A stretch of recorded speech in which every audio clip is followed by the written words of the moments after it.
Assalamualaikum warahmatullahi wabarakatuh.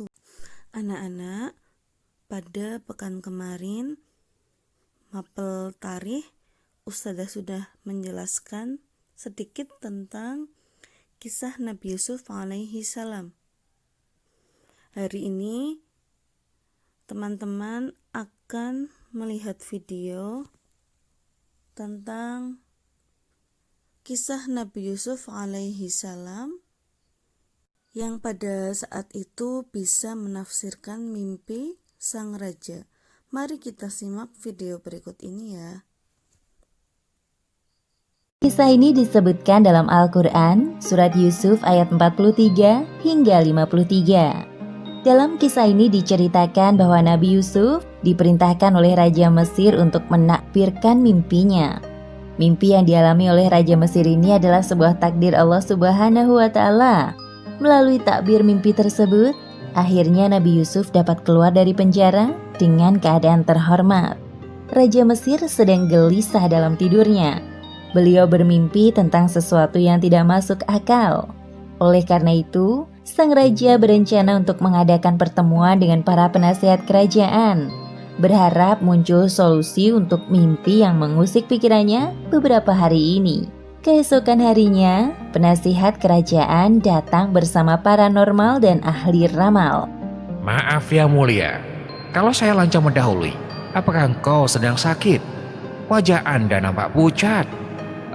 Tidak, aku baik-baik saja.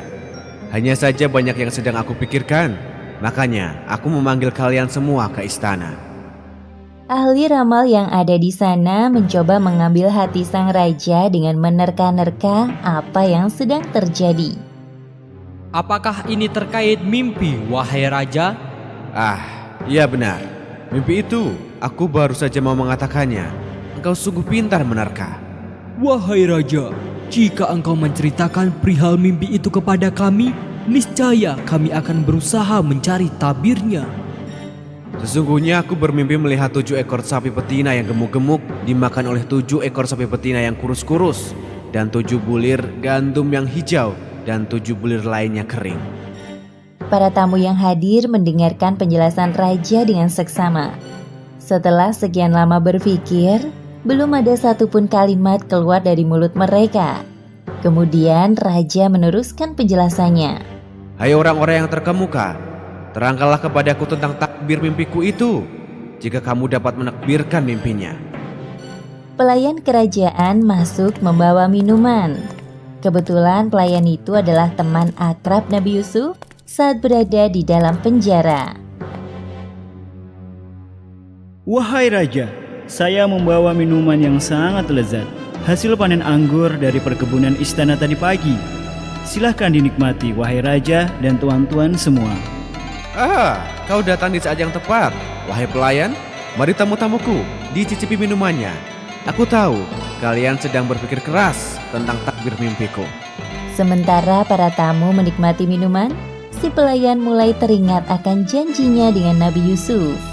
Astagfirullahaladzim, setan apa yang melupakanku tentang Yusuf? Inilah saatnya aku membalas kebaikan Nabi Yusuf.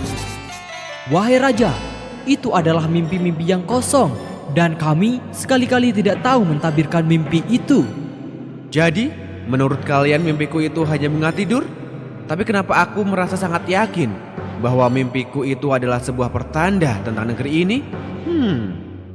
Semua orang yang ada di tempat itu terdiam, sampai akhirnya si pelayan buka suara. Wahai raja, bolehkah saya ikut bicara dalam masalah ini? Kamu bisa menakbirkan mimpiku, wahai pelayan?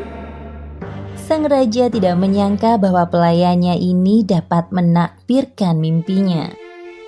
Aku akan memberitakan kepadamu tentang orang yang pandai menakbirkan mimpi itu. Maka utuslah aku kepadanya. Kesempatan itu tidak disia-siakan oleh pelayan. Ia menceritakan secara detail tentang kepandaian Yusuf dalam menakbirkan mimpi.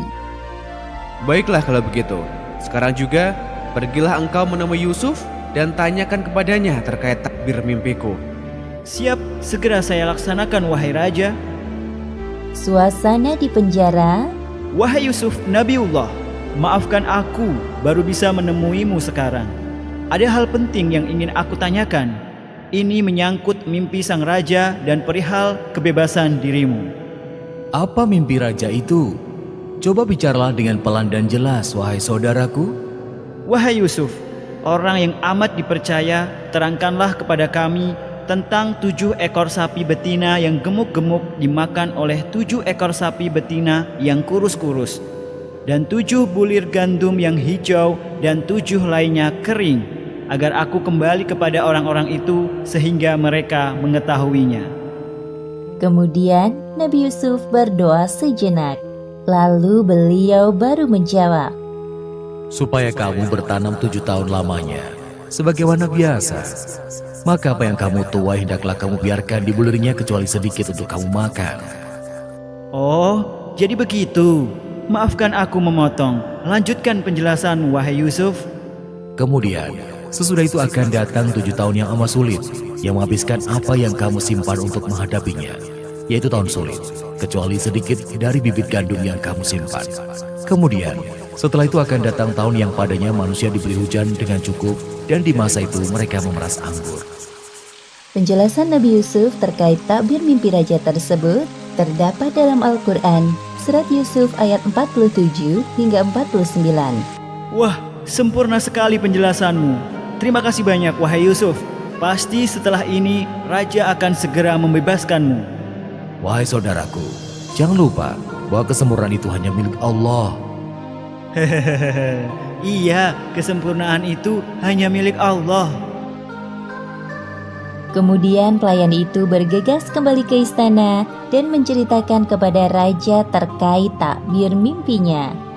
Raja pun terlihat sangat puas mendengarkan penjelasan Nabi Yusuf yang disampaikan oleh pelayannya. Wahai pengawal, bawalah Yusuf kepadaku. Siap, laksanakan.